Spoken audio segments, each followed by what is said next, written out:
We are the CRM players, but this is going to be a different kind of show because, as most of you are aware at this point, last week we lost Marshall Lager, who is not only a incredibly smart, talented thought leader, analyst, writer in the CRM space, but I think even more than that, he was one of our friends and just a really good person. So Yeah, we're going to dedicate this whole show to remembering Marshall, and we're going to have a bunch of people come on and join us and share some of their thoughts and experiences. People that knew him better than we know him from his family, and of course, folks from across the industry who read his articles, got a chance to interact with them, and just got a chance to laugh at something funny he said. so, so Paul, how do you want to start this? well, I mean, I, I, I guess the best way to put it is, look, Marshall was Marshall. Marshall was always there. It's like as long as I've been a part of the CRM community, or almost as long, and same I think with you, and pretty much everyone here. Marshall was just one of those people who you always saw him, you always read something by him, you always communicated with him. He was always available to you if you needed him. He was always someone who would not just lend a helping hand, but at the same time provide just kind of what you needed at the given moment. And we took a look at. I mean, if you we put a tribute up to him. Um, I guess it was what It's over the weekend because we yeah, didn't it find was out over the until weekend. Saturday. Right. That's So what happened. it was on by Sunday. We had a tribute up. And if you look at all the comments, and there was, I don't know, 50, 60, maybe a little more, um, maybe actually probably as close to 70 on all the different sources. Almost everyone said the same thing. He was warm, he was witty, he was smart, he was insightful, and everyone, and certainly I know me and you are going to miss him, right? And he's, you know, he's what we're trying to do today, as Brent pointed out, is we want to have people come on and just remember him. Really, that's it. It's just remember Marshall, right? There'll be a video tribute up to him sometime in the next few days that you'll see following the show, and it'll be more focused on what he did with CRM magazine and things like that. But this is just whatever you remember of Marshall. We want to hear it, and we want to just want to, I don't know what to say, grieve together, I, talk, just yeah, I would say, celebrate. in addition to grieve, I would say fond remembrances. Yeah, I mean, he was one of the funniest guys I knew, particularly in this industry where we definitely needed humor for what we did. And Marshall provided that in addition to his wisdom, his wit was just as important from my perspective. look, I'll tell you what, he was the. I always have been very proud of myself as a writer, and I've always sort of been one of my points of ego is that I'm a really good writer, and I consistently would tell him, as egotistical as I am about my writing, you're a better writer than I am. And he was a comedic writer as well as an insightful one, and that was the thing. You know how hard that is? I mean, it's not hard to be insightful on occasion, but it's really hard to be funny and insightful all the time, which is what he was. Again, I know no better writer that I've met in this entire industry, and I include myself in that, not as good as him category. He was that good, and I always have appreciated him. And he was never afraid to be. I don't want to call it controversial. That's not really the right term. Edgy, Oh right? yeah, edgy is definitely a Edgy good and word. sarcastic, but always with a point, a pint, so to speak. A pint, yeah, you got to put that point in. Let me just say, there's one memory I have.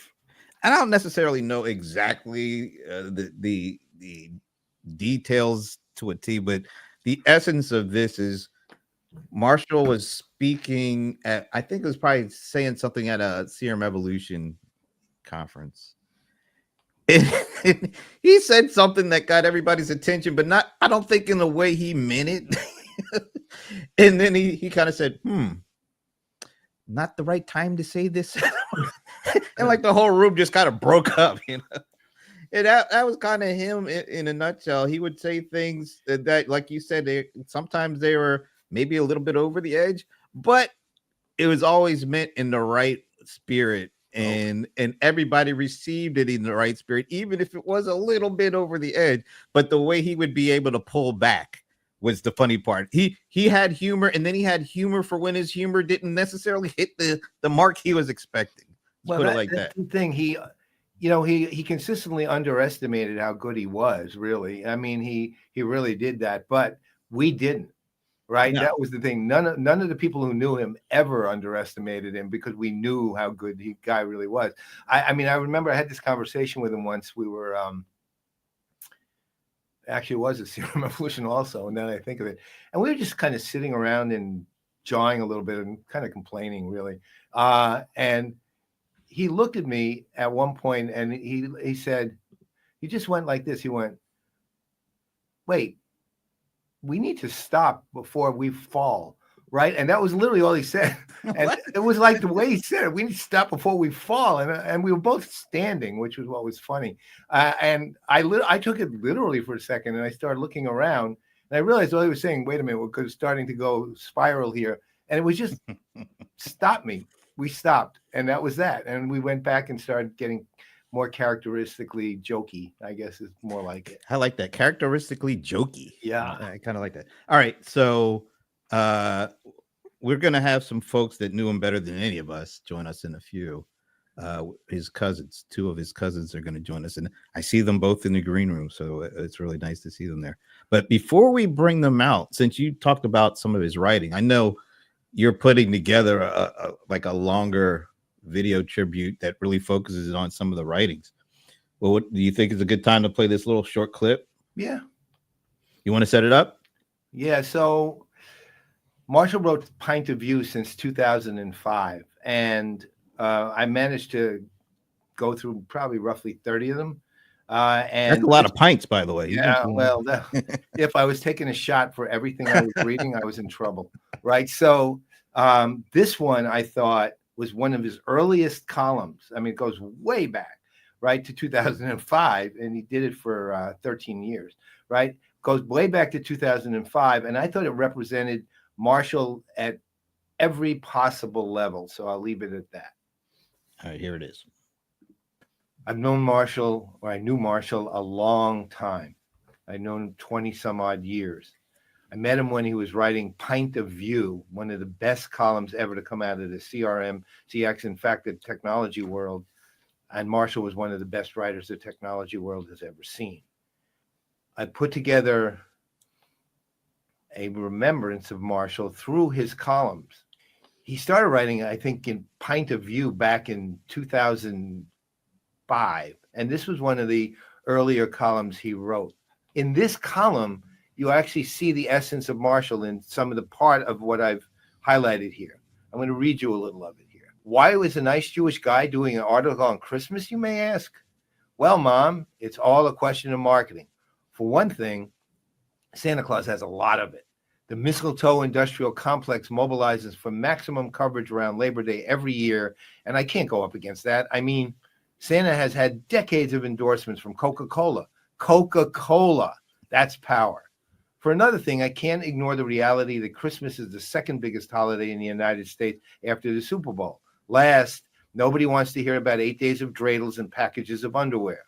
Okay, that last one wasn't fair. My folks always did right by my brothers and me while celebrating a holiday that was never supposed to compete with the Yuletide feast of rampant capitalism in the first place. Thanks, Mom and Dad. In that one paragraph, that's Marshall. I mean, the humor's there, the love of his family's there, the insight into what's actually going on during Christmas. The rest of it did actually go through CRM, by the way. But everything was there in that one column. It just represented everything Marshall was and became too. So it's who he is. All right. So you're gonna put that up eventually at some point in Yeah, time in the future. pretty soon. Really good stuff. I'm looking forward to that. But you know what I'm really looking forward to is hearing from folks who knew Marshall before we did. And so why don't you introduce who our first guests are going to be? So both Brent and I know Rebecca and some others uh, who are probably listening in today, attended Marshall's funeral service via Zoom last Sunday in Levittown. And the two people who gave tribute to Marshall, Stephanie Sanatar and Dory Rosenstein, are his cousins who he loved dearly. They're like his childhood best friends, his adult best friends. And that's kind of how he always viewed his cousins, because he did mention them to me right over the years, how close he was to them. And they both did very moving tributes to Marshall. So we asked them if they could be on today, and they graciously said they would come on. So we'd like to bring them both on now. And hi, Dory, Stephanie. How you both muted? Yeah, you want to? Okay, thank you. First, you know how sorry we are for your loss. I mean, thank you. Thank you. So just look, you're dealing with an audience of people who knew him in the business world, and how many people loved him. You can already see that with the comments that are starting to stream in. But can you just tell people about Marshall from the family side? Both of you. You both did. By the way, just want to tell you, both of you did. You were very moving, really moving. Absolutely. You had me Thank you. very teary, let's just say. Thank you. That was all Dory, by the way. Stephanie was there. Just to give her credit for that. Okay. Stephanie was like his sister, the sister that he didn't have. Do you want to start, Steph, or you want me to? Oh, sure, I can start. Just to give an example, I was living in California and I took a job in New York. I didn't want to rent an apartment, so I moved in with Marshall and the family, so my aunt and uncle. And it was a little bit of havoc for them, frankly. They didn't really have the room for me. They changed their TV room into my bedroom, and we all shared a shower. So it was tight. I mean, it was difficult, but they just took me in, and I was very appreciative of that. But I think one of the important things about being in the household was just how the household was run, and some of the things that we did. So, dinners were very important in the Lager household. And when I took one of my new boyfriends for the first time, was still with him today, to the Lager house for dinner for the first time, he sat down at the dinner table and looked at everybody and said, what are we celebrating? And we all looked at him like, what are you talking about? And he said, well, look at this table. What are we celebrating? I want to be part of the celebration. And we all looked at him and said, dinner. And he's like, wait a minute. You guys eat like this every night? And we're like, yeah, this is what we call dinner. And of course, the Lager family always had a big spread. Everything was in beautiful dishes, and, everything looked fantastic. So it was such a shock to him. He couldn't believe it. He thought, was I supposed to bring a gift for somebody? What's happening here? But that was the Lager house. And we really enjoyed a lot of laughter. Marshall is hysterical, as you guys know, and I'm glad that everyone recognizes that about him, because he really is. His quips, the things that come out of his mouth, sometimes you just can't believe. You hear it and you react to it, 5 minutes later, because you're like, wait, he didn't just say that, right? Yeah. So, that's super enjoyable, and I'm going to miss that. I'll be honest with you. I'm really going to miss that. I know, Dory, you are too. One of the things, living in the Lager household for a while, I think I was there for about 1.5 years, because I didn't know, am I staying in New York? What am I doing? And it was Marshall's birthday, which is November 7th. And it must have been, 2 weeks before his birthday. His mom, Aunt Mel, made him her famous chocolate chip cookies. Okay. And when she makes a cookie, just like the meal, it's not, a teeny cookie, this sized, right? I mean, like this. And I was working a swing shift at the time for an airline. And so my shift was like a 3 to 11 type shift. So I walk in the door at midnight, everyone's sleeping, and all I smell is chocolate chip cookie. So I didn't know, what it was for, but I just knew I was finding these cookies if it was the last thing, I did. So I tore up the entire kitchen. I looked in the fridge. I went into the basement. I looked everywhere trying to find these cookies. I couldn't find it. So finally I said, oh, forget it. And I sat down at the table and the dining room table, and I sat down like this. And I looked next to me and I saw, a stack of, tablecloth that were on the chair next to me. And I go, she wouldn't have put it there to hide. So I lifted it up, and there was a Tupperware, and it was full of these huge cookies. So I opened it up and then I closed it. And because she hid it, kind of surmised it probably was for Marshall's birthday. So I took one of the cookies out and I, ran to my room, got in bed, and I ate my cookie. And then I got out of bed because it was so good, had another cookie. And I moved all the cookies around. So it didn't, appear like there was any cookies missing type of thing. And I did that for about 7 days. Okay. Marshall came early for his birthday present because he couldn't wait, to get these cookies. And he walks in the door and I hear some, rumbling and talking. And then I heard a couple of like shouts and screams. And I go running in and my aunt and Marshall are standing there with this Tupperware with like 3 cookies in it. And he's like, thanks a lot, Stephanie. Thanks a lot. Wow.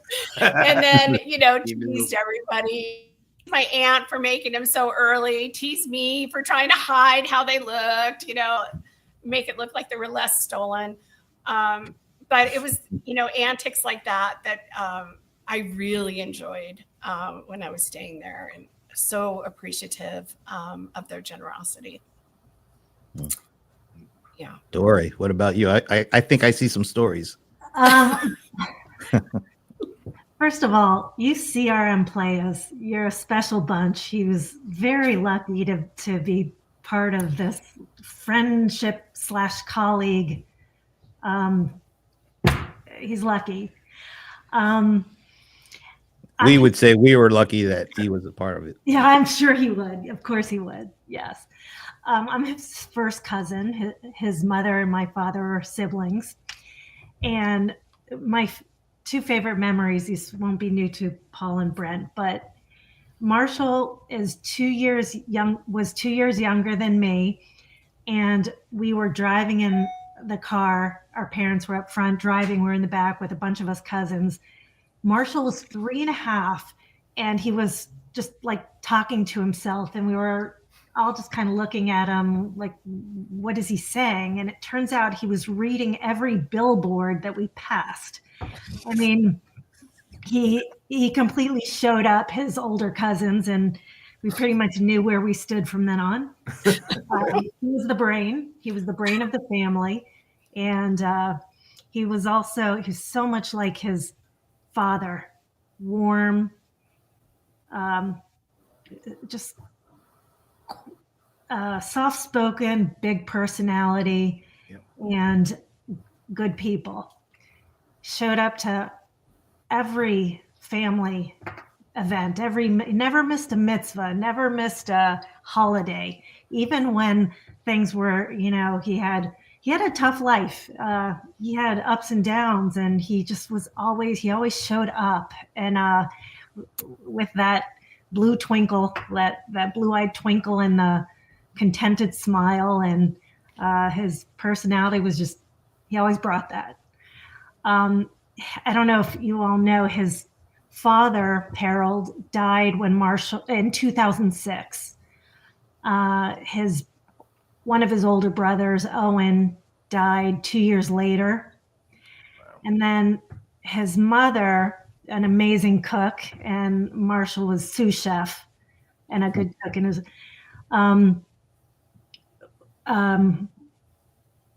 died in 2016. Right. But the last handful of years of her life, she was really sick, and Marshall put everything on hold. He moved back home, and just took care of her day and night for years. And it was not easy. I remember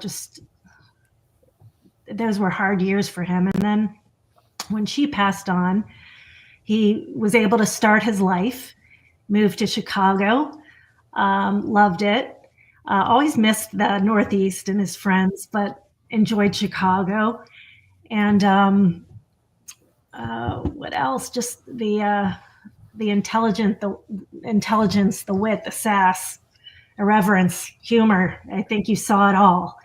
And there's speaking of that, Passover at his house every year. We had the first Seder every year, and Marshall and his brothers would quip things throughout the Seder. Nobody knew what they were saying, but they were all laughing throughout the Seder. And it turns out these were Monty Python. Nobody understood what they were talking about, laughing at, and I think that was part of the fun for them. Hey, didn't you mention during the service that they even developed their own little language? It was a Monty Python language. Oh, okay. That is amazing. And it lasted for years.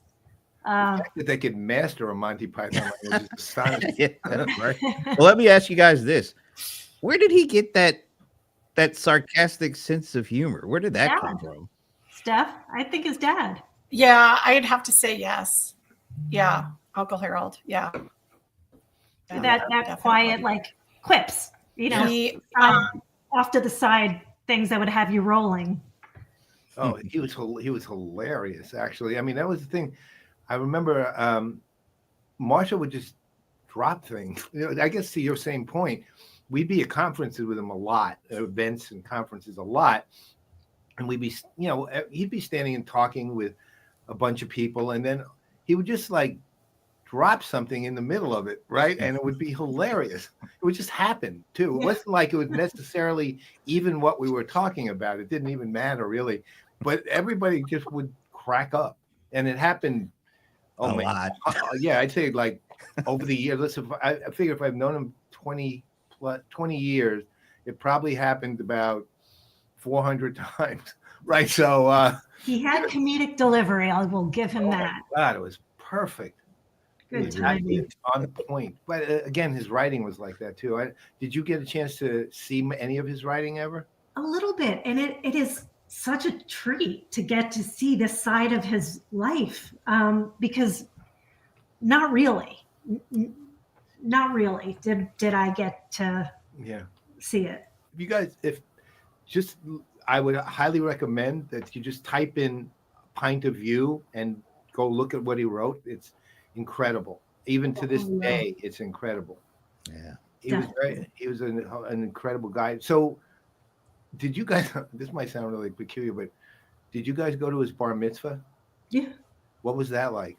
Oh my gosh, the party. Remember, Steph? At Sammy's? Yes. Sammy's Steakhouse. Sammy's Romanian Steakhouse. Wow. Oh my gosh. It was like a scene out of like a mafia movie where everybody's drinking and all the uncles are drunk and trying to fix the kids up with other people from, it was crazy. They were shaking up those egg cream things and oh wow. Oh, crazy. The seltzer things? Yes. Oh my God. Yes. Yeah. I can see Marshall doing that though. I can see that. I'm sure he was just like shaking his head the whole time at the crazy uncles. Yeah. By the way, I see and we're going to post all this stuff. The comments are coming in. We just wanted to kind of give the cousins a chance to just tell some stories without clogging up the screen there. But Sven, I think we do know what his favorite NFL team. It was the Jets. Right. And believe me, and Donnie and Alan Burks and all, there's a lot of suffering Jets fans that were part of our group here. So definitely he was Jets Mets all the way. Yeah. There we differed a little bit. Yeah, just a little, right? I So mean, Giants and Yankees. what things do you want us as a group of folks who do him one way?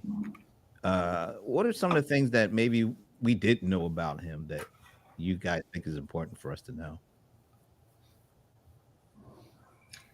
To me, it's the ups and downs that for as hard as he had it, as much loss as he had, he was a mensch and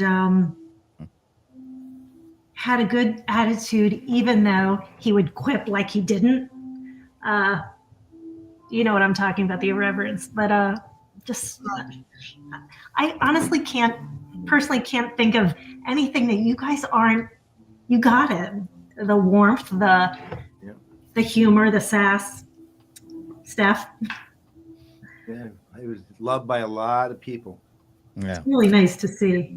A lot of people. And please look at the comments that are coming in here too when you Oh. get a chance. If you just go on LinkedIn, and Oh, we'll okay. actually shoot you a link so you'll be able to okay. see all the comments because they're coming in. We're going to show them a little later, but we just want you to know that it's not just us. It's a whole community of folks who treasured him and enjoyed it. We luckily for me and for Paul as well, I got a chance to see him like the last 3 weeks.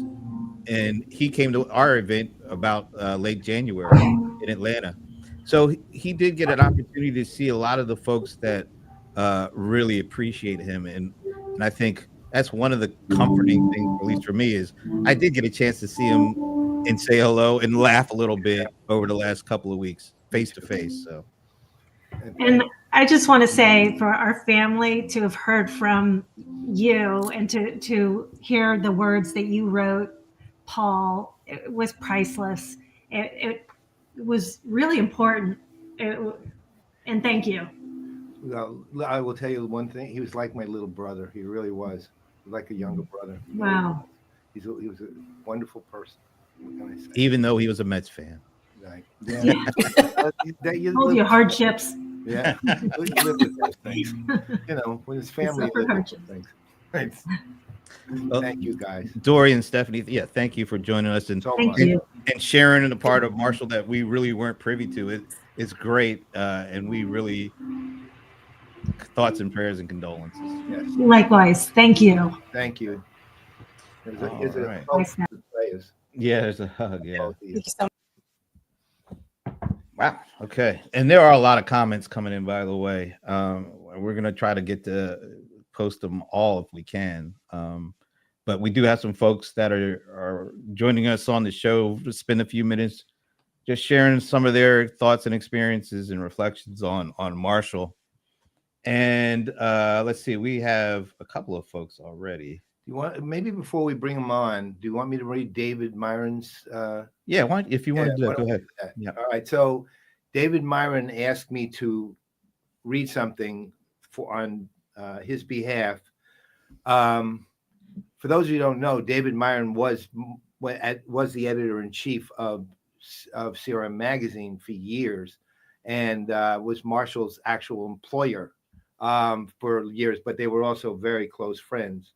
So here's what he wrote. He said, I recall interviewing Marshall 20 years ago for an open editorial position at CRM Magazine. During the interview, I asked if there's any kind of content you would prefer to write, what would it be? Marshall replied, humor writing.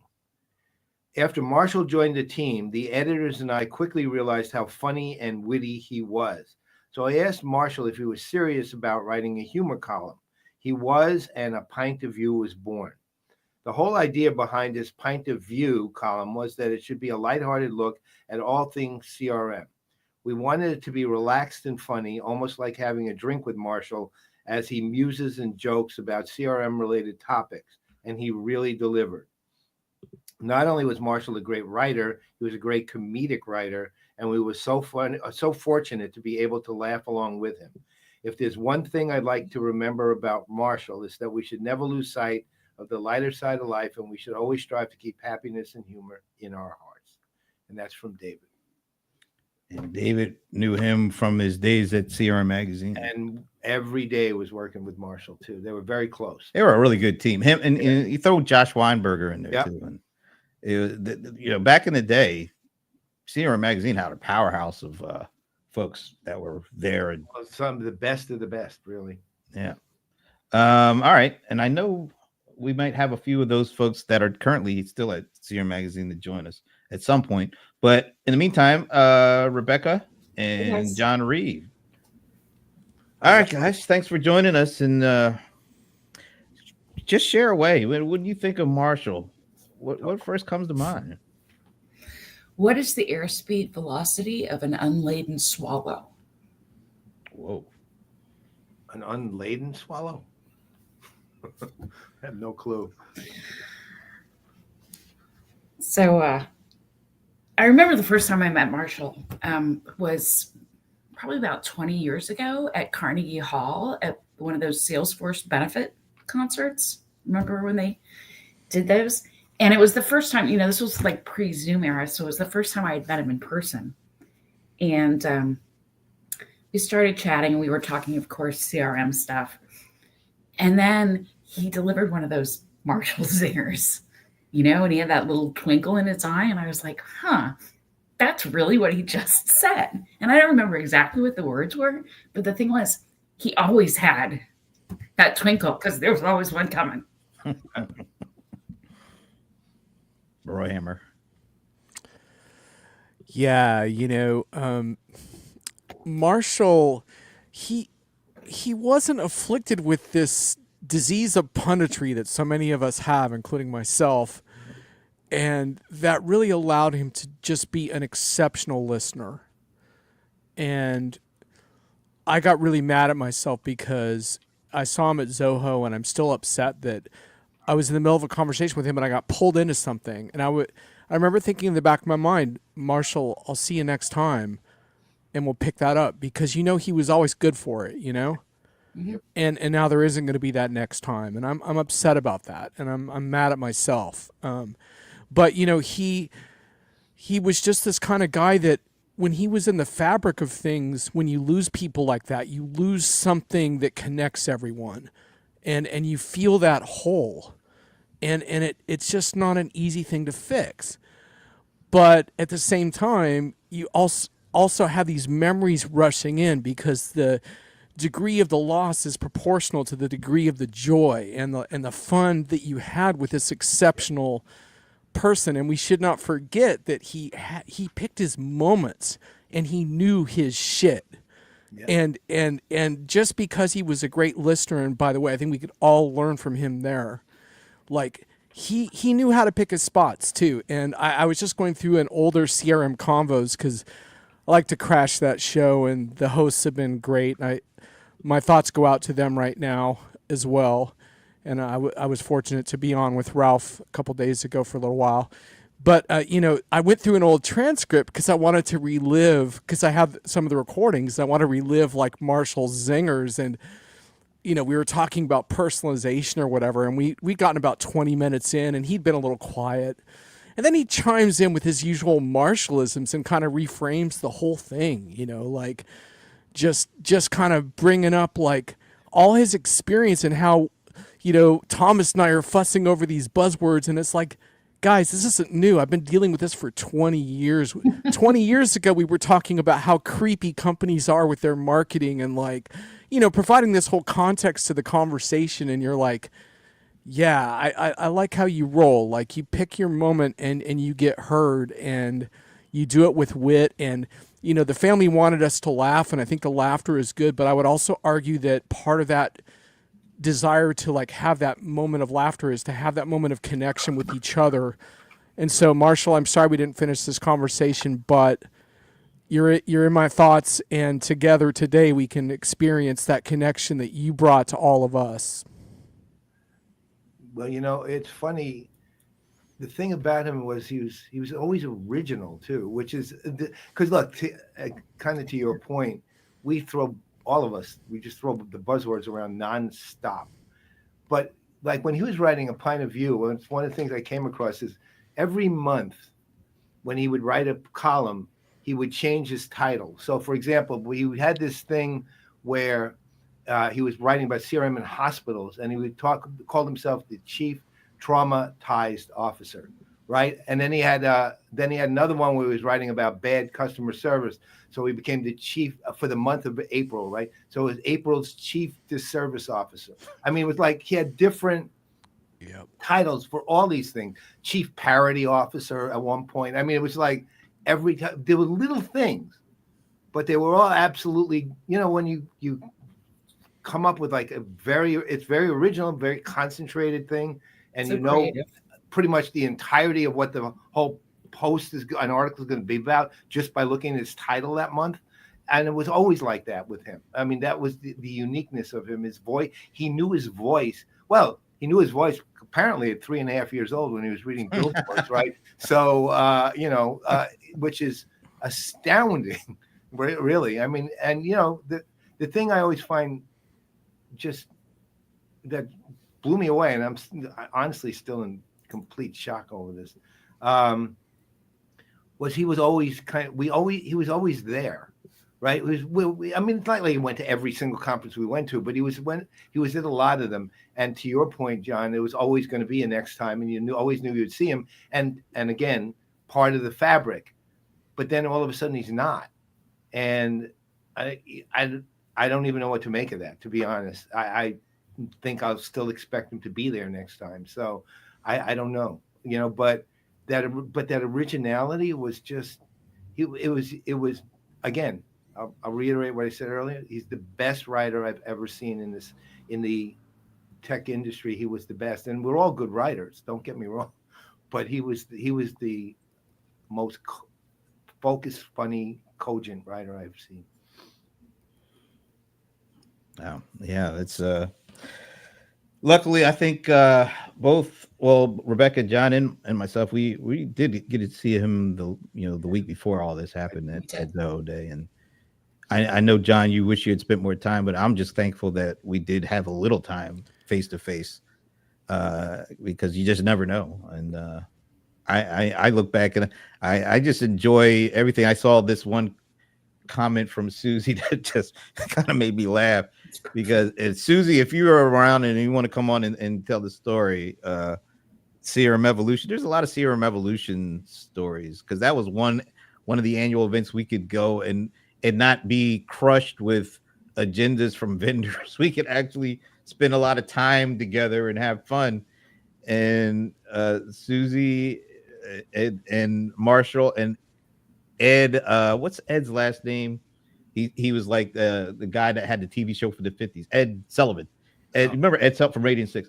We all went somewhere to some like bar after like one of the nights of the CRM Evolution.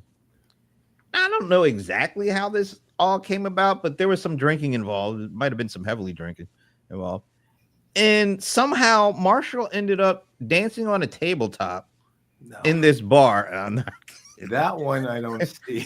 No, it wasn't. There wasn't. It was just me, Susie, me, Ed, and Marshall. I think it was just us four. We just, we were just wanted to go someplace to get a quick drink, and somehow that led to him dancing on the tabletop, and he was rapping. He was rapping some Public Enemy old school stuff, and that's probably my what really. Oh yeah, that's right. There were two women, that strangers. Susie, you may have to come on and tell this whole story, because I was so focused on why is Marshall on the tabletop rapping and dancing in public, and it was just one of the funniest things. So yeah, his sense of humor, his sarcastic wit. It was a rare combination in our industry. Let's put it like that. Yeah, and you can't get enough satirical wit in our industry. We are starved for it, and we will miss that. It's what you were saying, Brent, about these events that just happened, and you guys throwing your event as well, which was, we're already seeing in the chat, like the people that were so glad they saw Marshall at your event. So there's something uncanny about all of that. And if you go onto the Family Remembrances page, Sandy Lowe from Zoho posted this great picture. Just, it's just the classic, the weather was really nice, outdoors, everyone's sitting around a table. I think I was actually at the table on the other side. But there's Marshall in his element, you know what I mean? Just happy as a clam, like doing his thing, like just being Marshall. And like really cool that that just happened, you know what I mean? Because when I go, I'd like to go the week after I have a great time at an event and, see my people and give them hugs and, that's how I'd want to go. So Marshall, here's to you. And thanks to you guys for making all this happen today. And I feel like I should let some other people pay their tribute. So I should head out in a sec, but this was awesome. And it was great to hear the family too. That was fantastic. Yeah. Terrific. Thank you, guys. I'm just going to post this because this was a picture I found on Facebook. What a great smile. And then you got him stuck in the middle between PJ and Martin Schneider. Yeah. Yeah, talk about an earful. Oh my God. And he still managed to smile between those. Yeah, no doubt. Between those two. He might have even made PJ smile a little bit. Yeah. Which is like really amazing. I'm going to stay away from that. Thank you both, John and Rebecca, for coming on and Thank you, sharing. guys. Absolutely. What a pleasure. See you guys. See ya. Bye. Yeah, and we have somebody who really spent a lot of time with Marshall over the last couple of years doing CRM Convos, and it's our buddy Ralph Yeah, Core. Ralph. Oh, you made it great. Hi, Hi. guys. I'm so grateful in many of ways you cannot imagine.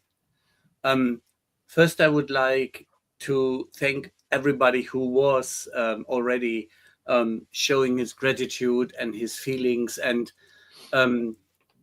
please forgive me if I might not control myself in the right manner. But I read the message, Paul, you gave me, and my wife was shocked as I let my glass fall, and I was preparing to going for bed, and then everything changed. I said, "Oh my God!" And I typed in to Thomas, who was not aware at that time that Marshall has gone. And the last incident we had, why I was concerned at that time, was that what was absolutely untypical, that he didn't join our date for the CRM Convo with Christy. And so we were thinking about and did our stuff. And on Friday, I took up the phone as I was really getting nervous, such as that was not Marshall how I know him. Now, we would like to do some positive, remembering, nice episodes, because what I feel right now is what you did with your words and what you wrote and what Dory read at the funeral ceremony.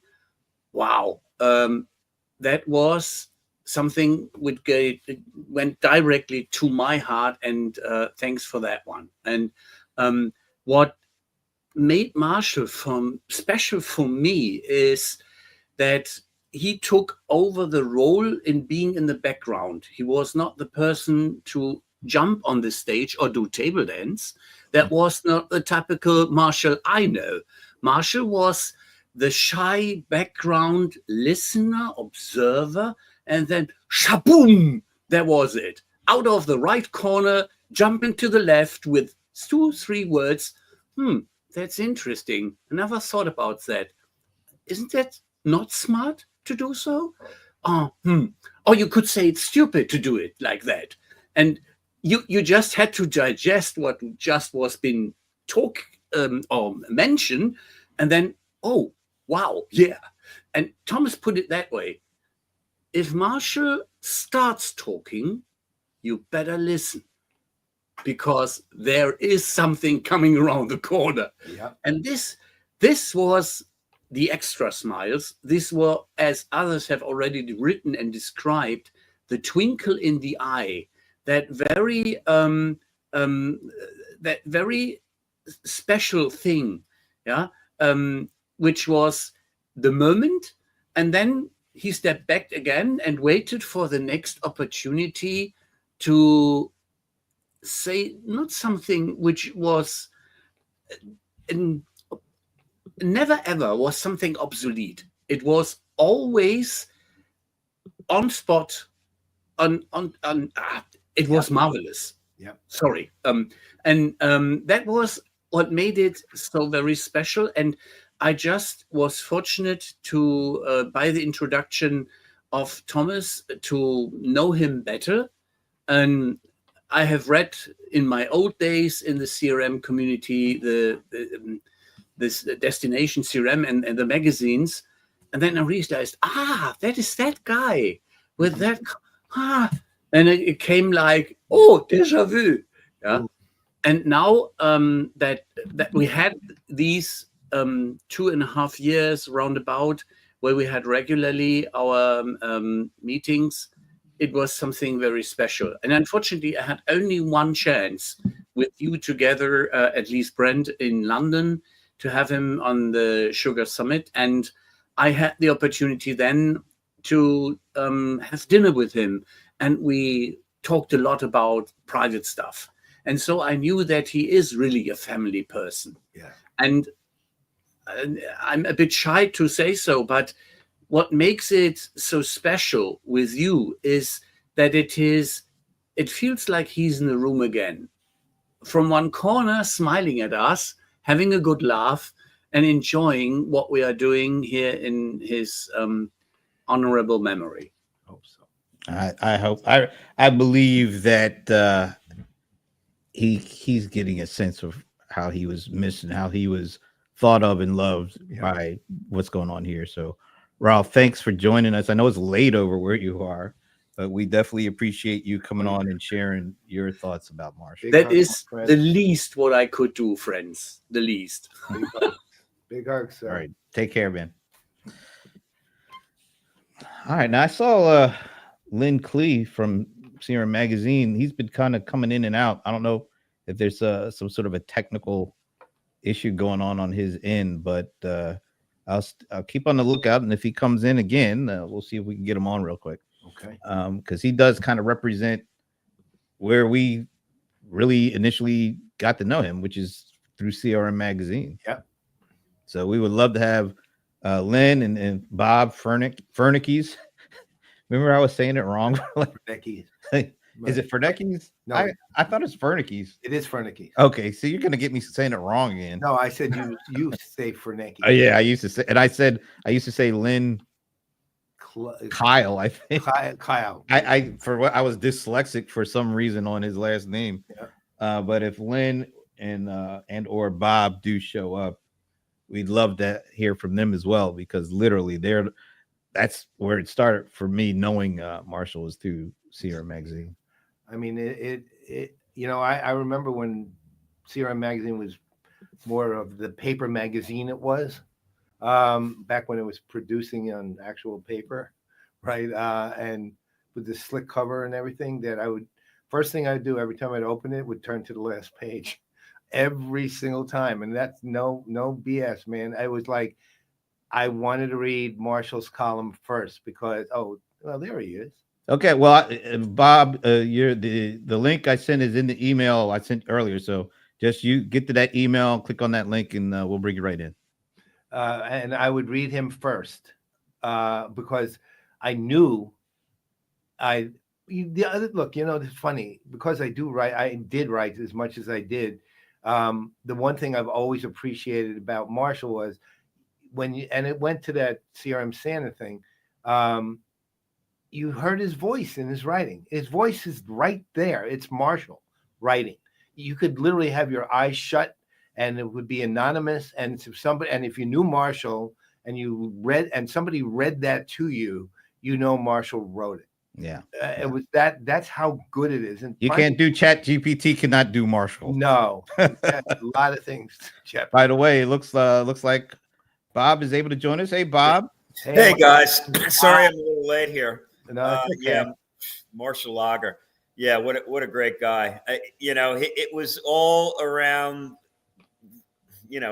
at least for us, it was when things were really taking off in CRM, and it was going in a lot of different directions. And, it was a real fun time to be in the business. He then became an analyst and did a lot of travels with you. But I remember Marshall just from day to day, every single morning, every single day, would work really hard, would go out. We had some epic Christmas parties and other parties that usually involved playing pool, bowling, darts, all the major sports that you can do in New York City.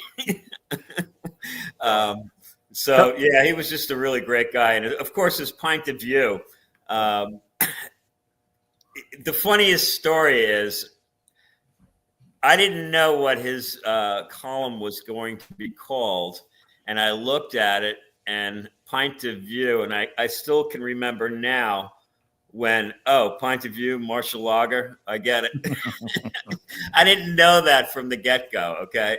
That just like occurred to me after reading his first column. And I actually tried to look for his first column, and I couldn't find it. I think it's the way you kind of have to look in each one because they're sort of mistagged some of the stuff that he's written for us. But man,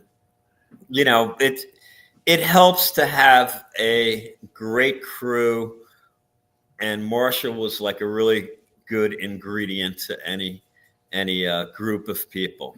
And I think that's probably what everybody kind of remembers most about him, his humor and his sort of,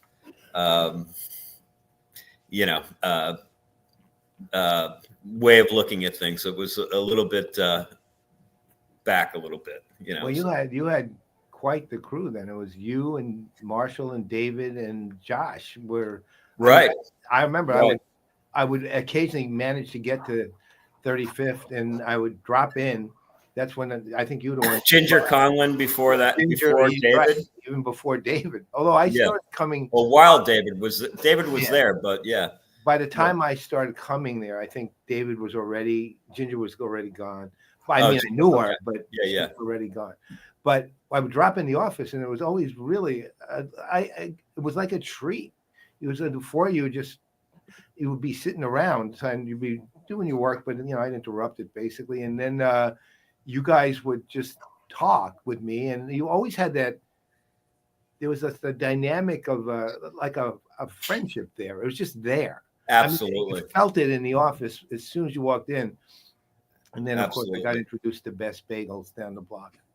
Right. So, right. So we did have the best bagels. That was that Esteban's the one who put me onto it, but you guys are the ones who emphasized it to me, so I went with it. Right. It was a wonderful environment too. I mean, that I'll never forget that one. Never. We actually did try to do a lot of different things, and not all of them worked, but we had our video studio. That's for right. years. We tried to do get-togethers once a month that were just meetups in the city. Basically, we did a lot of stuff, but those were good times. And Marshall was a big part of it, and so sad this. I mean, he was a young guy, 53 years old, so. No, but I'll tell you, I got a chance to read a lot of the point of views when I was putting this stuff together over the last couple of days, and they're genuinely brilliant. Right. They're actually brilliant. They're not good. They're brilliant, and there's so much in them. And the most poignant one was the last one, which is The Last Call. It was called Last Call, 2018, and he talked about his personal health issues and things like that, and why this was going to be the final column and so on and so forth. But it was Marshall putting himself out there even more than he normally did. And again, you knew it was Marshall. Always. Right. Well, he had a great voice. So when you read him, at least when I read him, it sounds like Marshall. Yeah, exactly. I mean, exactly. For several years, I think he sat maybe like 10 feet away from me. So I saw a lot of them. His voice is, I've never seen a person's voice better reflected than that one. Never. And I'm speaking of just any writer I've ever seen of nonfiction anywhere, right? He's that good. And I'm not I'm not exaggerating out of grief or anything. He's really that good. Right. What a better way to end a tech magazine than with Point of View, something humorous. Yeah. As I was mentioning earlier, for me, it was the first thing I read in CRM magazine. I just go to the back page first, and then I read the rest. Right. That's how it always worked. So it opened it for me, but nonetheless, you're right. Yeah. Boy, there was probably no other industry that needed that great mix of insight, great writing skills, and sarcastic wit. Yeah. We definitely needed that in our industry. Otherwise, it would be boring. So, Bob, thanks for joining us and sharing some thoughts, man. That's really thanks for having me, and thanks for doing this for Marshall. What a guy! I mean, everybody that met him just loved him, and Brent, when I got your email, I was like taken aback. I just wasn't expecting that. No. So, yeah, but thanks for letting me know. Thanks. Absolutely.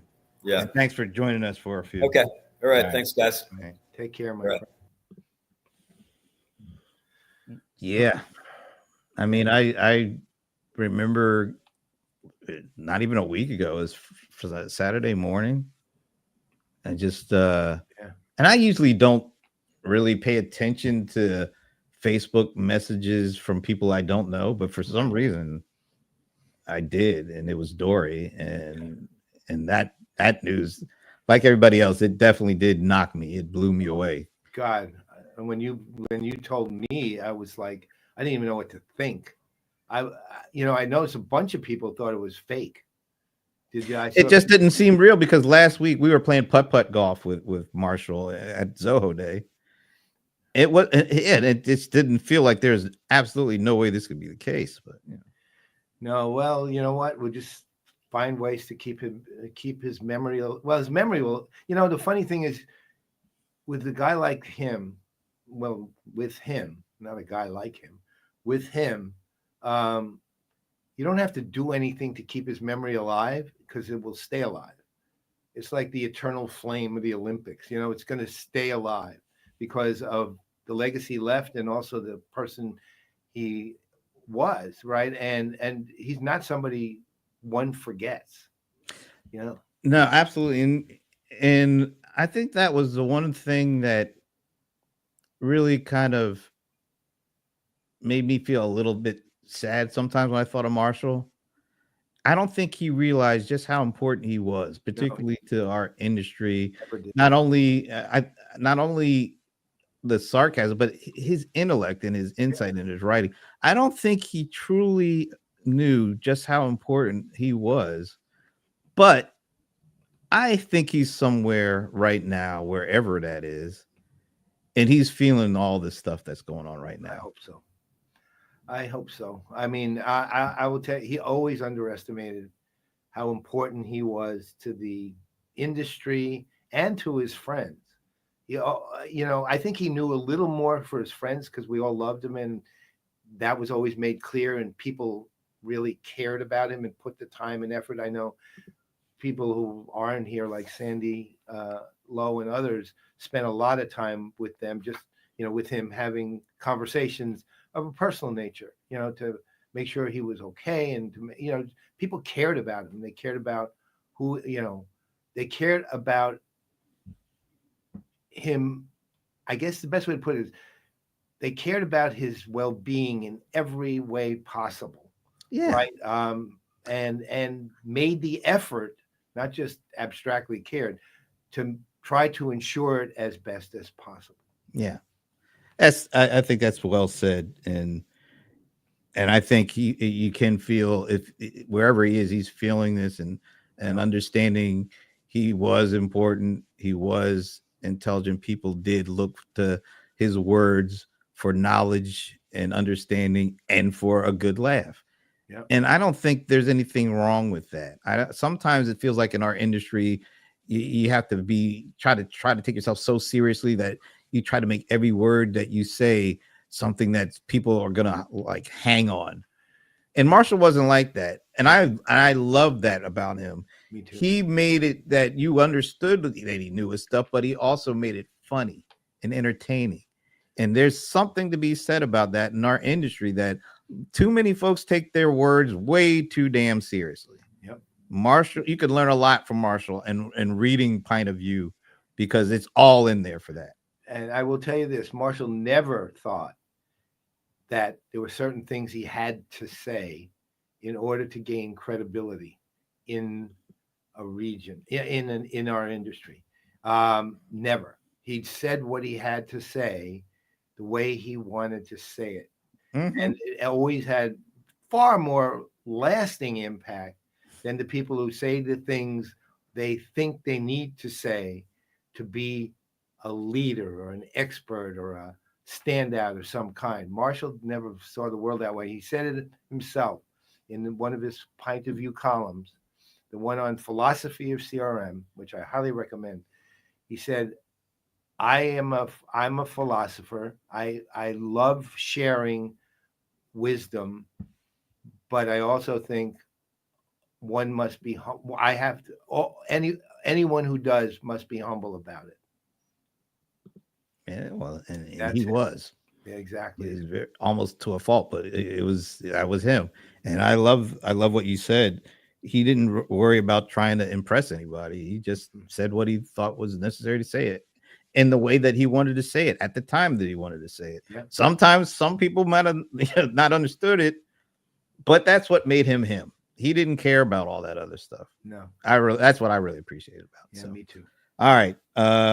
Any last words before we call it a week? No, just folks, I know you all will keep remembering Marshall, and so will we, obviously. So he's just again, I said it in the article. I'll say it again. There's this old saying that you hear always: "May his memory be a blessing." Marshall's memory is a blessing. It's just that his memory is far too soon. So I'll just leave it at that. Yeah, and those are good words to end everything on. So we appreciate everybody that came on with us, everybody that left comments, not just today, but since the word got out. I do believe Marshall feels this wherever he is. I do believe it. So with all that said, we will be back next week. It'll be a little different than this week, but we'll be back. We hope you will be too. Thanks. Yes.